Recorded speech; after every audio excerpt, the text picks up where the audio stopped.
Bonjour tout le monde! Alors aujourd'hui, je vais vous parler du point de bascule, pourquoi c'est si important, qu'est-ce que ça peut faire comme différence pour vous dans votre santé, dans le fait de mettre toutes les chances de votre côté. Le point de bascule dans la recherche du Dr. Bredesen, c'est quand il a commencé à regarder la problématique avec le concept justement du point de bascule. Alors qu'est-ce que ça veut dire? Le point de bascule, comme vous pouvez voir ici, en fait, c'est le moment où on bascule de la santé à la maladie.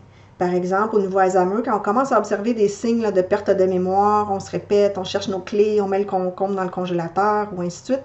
Donc, au moment où il y a ce point de bascule, et là, dans ce cas-ci, les synapses commencent à se détruire plus rapidement qu'ils se créent, en fait, ce que la recherche nous dit, c'est que ça fait plus ou moins 15 à 20 ans qu'il y a environ 15 à 20 facteurs différents qui sont en déséquilibre avant d'arriver à ce point de bascule-là. Donc, c'est pas arrivé du jour au lendemain, là, la veille, vous étiez tout parfait, puis une journée, tout d'un coup, vous vous réveillez, puis oups, ça vient de se déclarer durant la nuit. Pas du tout. Alors, au niveau du cerveau, il y a plus ou moins 50 facteurs qui ont été identifiés qui peuvent amener le cerveau à décliner, qui peuvent contribuer au déclin. Par exemple, l'alimentation, l'exposition à des substances toxiques, le sucre, les glucides, l'inflammation, des carences en vitamines, en différents nutriments qui sont essentiels pour le cerveau. Donc, à travers tous ces différents facteurs, chez une personne donnée qui arrive au point de bascule, il y a 15 à 20 de ces facteurs-là qui peuvent être en déséquilibre.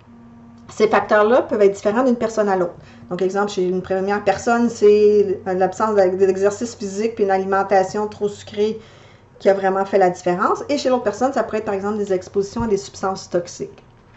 Alors, l'important du concept du point de bascule, c'est que ce qu'on veut faire, c'est faire tout ce qu'on peut pour rester du côté vert et ne pas arriver au point de bascule et donc avoir une maladie chronique qui arrive. Et c'est là que les habitudes de vie peuvent faire une énorme différence et c'est pour ça que je dis que c'est si important pour vous.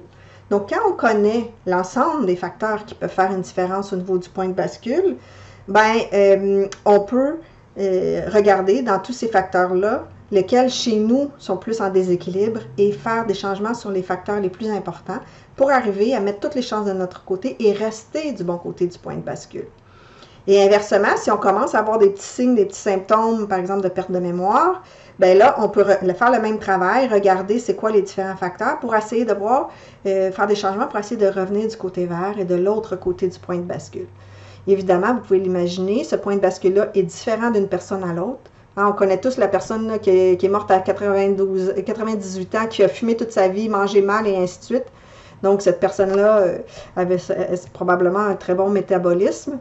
Donc, il y a plein de facteurs qui influencent le point de bascule d'une personne à l'autre. Évidemment, notre âge, notre génétique, d'où on est né, la pollution environnementale qu'on a été exposé, notre métabolisme. Donc, il y a plein de facteurs. Il y a des gens pour qui, par exemple, des gens avec qui je travaille, qu'il faut qu'ils soient très, très rigoureux pour vraiment avoir une différence, alors qu'il y a d'autres personnes qui font quelques changements, puis oups, tout d'un coup, ça fait une différence pour eux.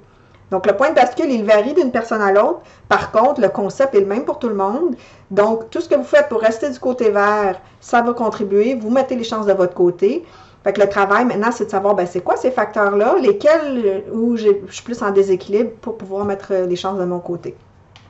Alors, si ça vous intéresse, d'en savoir plus, je vous invite à aller sur mon site web, patriciaspence.com, réserver un petit 15 minutes de rencontre d'information, puis on va voir avec vous là si qu'est-ce qu'on peut faire, où vous vous situez, soit pour vous ou vos proches.